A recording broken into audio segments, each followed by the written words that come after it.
আমরা middle class, তাই আমরা কখনো কোল্ড ড্রিঙ্কসের বোতল খেয়ে ফেলে দিই না। আমরা ওটাকেই ধুয়ে পরিষ্কার করে আবার ওটাতেই আমরা জল খাই। আমরা কখনো আলাদা করে জলের বোতল কিনি না, কারণ আমরা মিডল ক্লাস। আমাদের বাড়ির ছোট ভাই বোনেদের জন্য কখনো জামা কেনা হয় না। বড় দাদা দিদিদের যে জামাগুলো ছোট হয়ে যায়, ওগুলো পরেই আমরা বড় হয়ে যাই। আর এখানেই শেষ নয়, আমার যে জামা কাপড়গুলো ছোট হয়ে যায়, ওগুলো আমার মা ঘর মোছার কাজে লাগিয়ে দেয়।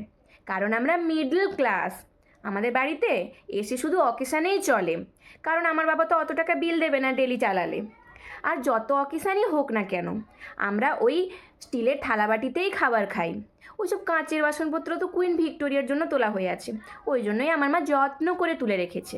কারণ আমরা মিডল ক্লাস। অনলাইন থেকে খাবার অর্ডার করার পর যে কালো সাদা ডিবাগুলো দেয়, ওগুলো আমার মা খাওয়ার পর নষ্ট করে দেয় না। মা ধুয়ে পরিষ্কার করে ওগুলোকে যত্ন করে রেখে দেয়।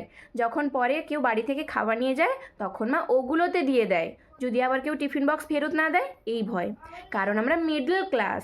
রাস্তায় যখন কোনো বড়লোক ব্যক্তির সাথে আমাদের ঝগড়া হয়ে যায়, আর সেই বড়লোক ব্যক্তিটি আমাদের বলে যত সব মিডল ক্লাস, তখন আমার মোটেও খারাপ লাগে না, বরং আমার গর্ব হয়, কারণ আমি মিডল ক্লাস।